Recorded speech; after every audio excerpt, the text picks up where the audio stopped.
Alright, so ignore the mess. This is how you replace the fender liner, one of these, on a 2011 through 2014 Dodge Charger. It shouldn't matter if it's a RT, SRT, or anything like that. All the wheel wells should be the same. So the first thing you're going to do, you're going to go down to your jack point, jack up your car, because you're going to have to take off your tire. So basically get your car up in the air far enough so that way your tire will free spin. And then that's how you know you have it up far enough off the ground.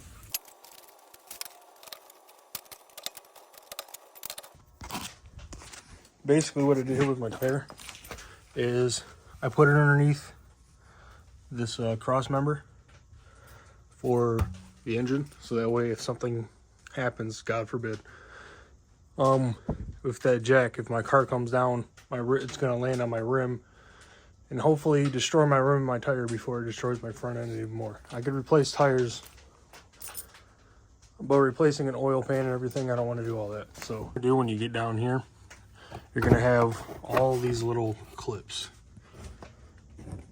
Can't really see them because they're covered in mud and everything, but you're going to have a bunch of clips on here. Just little plastic clips. You're going to have to pop these out. You have a clip removal tool. You can go ahead and use that, or needle nose pliers you could use, or just like mainly anything that you could use to get underneath the clip. I guess I have a clip removal tool. You can go up to AutoZone and get orange little plastic, or Harbor Freight, and get little plastic clip removal tools. So you're just going to basically get behind them, and then if you have replacement clips, go ahead and just yank them out like I have. But if you don't, be careful and try not to break them like that. Otherwise, you're going to have to replace them. But I have replacement clips, so it don't matter if I break these. How you get behind these to not break them is you have to get behind this. Kind of really hard to see on camera. You have to separate it like so. You have to separate the clips. Get in between it like that, and then get all the way in there and pop and pull it down. And that's how you get that out without breaking the clip. I'm really getting up to go find it. That's how you get that out without breaking the clip. So now that's out. This one's out. I'll try to show you one more time back here on this one. I might be able to get a better angle on it. So you will get behind this part of the clip. See, what I'm trying to do here is get behind this part of the clip like this. I gotta get the other half of the tool in there. I'm gonna have to wiggle it back and forth, but see how the tool is separating both of them, and then you'll just pull that until it gives. Don't lose this half of the clip if it fully comes out. And then get your tool behind this part of the clip and pull that out. Now you successfully lost your shit. So make sure before you try to fight to get these on, because it's going to be a little aggravating to get them on, make sure you check and figure out which side goes on what. Okay, so you see how on the passenger side, it loops, it comes around, goes down, and then it does that hard cut and then comes this way. This one, it's just a straight cut, so that don't match up with the passenger side. So we'll come over here, grab the other one, and you can see on this one, it's kind of hard to tell because it keeps folding up, that it goes down and does that hard cut.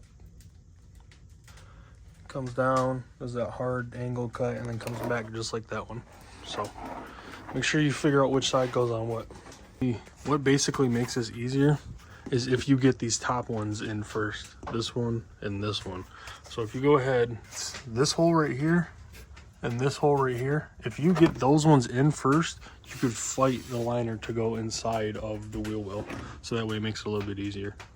So it's gonna basically consist of getting your clip, putting this in here like this. Do not push this plunger in for it yet. You're gonna figure out where the hole is and then push this up here. It's really hard to do with one hand. You guys are gonna be able to see this. It's the best I could do with one hand. So like I said again, grab your clip, pull the plunger as far back as it'll go, not all the way out, but as far back as it'll go. Because it'll be in, you'll pull it back, and then it'll stop. If you yank on it more, it's gonna come out. So my phone died. I just got done charging it up. I finished up this side, and what I got going on right here is this part right here that I have this string tied for. These holes, this one right here goes to the bumper, and this one right here goes to the bumper. These ones over here where the string's going through, those go to the lower, the front lower splash guard for the front, it's a splash guard that goes underneath there. I don't have it, so I just ordered it on Amazon. It'll be here in a couple days. So for now, what I have going on is I have this tied up here with string, so that way tomorrow I could still get my bumper on. So I'm gonna try to continue the process on this side. I already took the old fender out and I'm about to put this one in.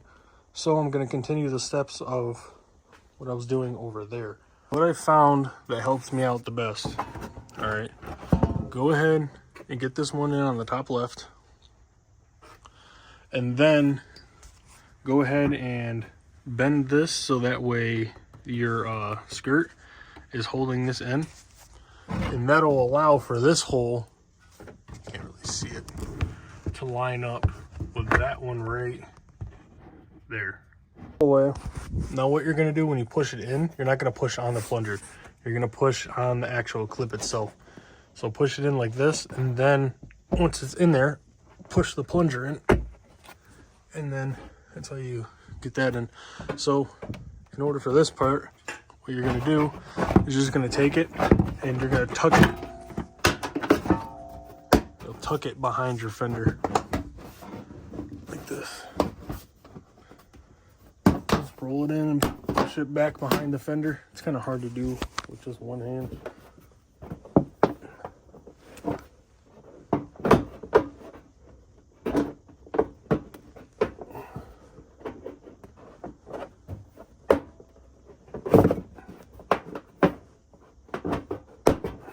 Push it up like that, and then push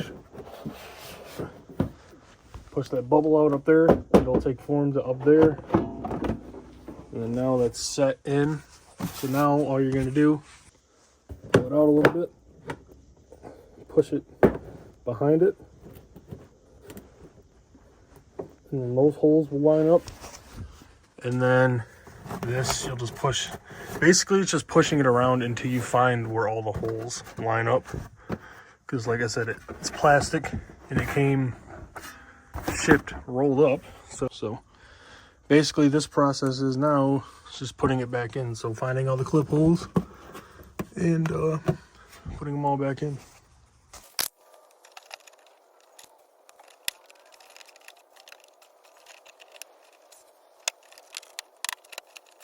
Now I'm pretty sure 90% of you have already clicked off, but make sure you like and subscribe, and go ahead and get your shit back in, because it's going to take me a little bit longer to get mine in.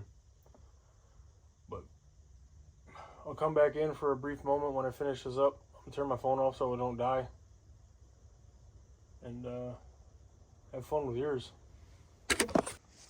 Please forgive me, I keep forgetting to record things, but basically once you get all your clips and everything back on there, throw your wheel on. When you put your wheel on, make sure you do it in a star pattern, okay?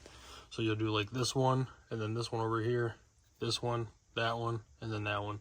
Just so that way you get an even seating of your tire, and that way, you know, your tire's not gonna come off. But basically, Once you get it on there, you'll have to fight with it to get certain clips in. But once you get certain clips in, it's a breeze. Ignore my string because I don't have the lower half of my bumper on or anything like that. So basically, just get all your clips in and your screws in. I believe these ones right here, these two are screws, I believe, and then these two are clips. So I think you have like 3 screws and then 2 clips to throw in. And then these ones down here, they go to a splash guard, but I don't have the splash guard. I got to order the splash guard. Basically, after that, everything's done. You just do that on both sides. And yeah, that's it. I'm going to go inside and edit like 4 videos at once and take a shower.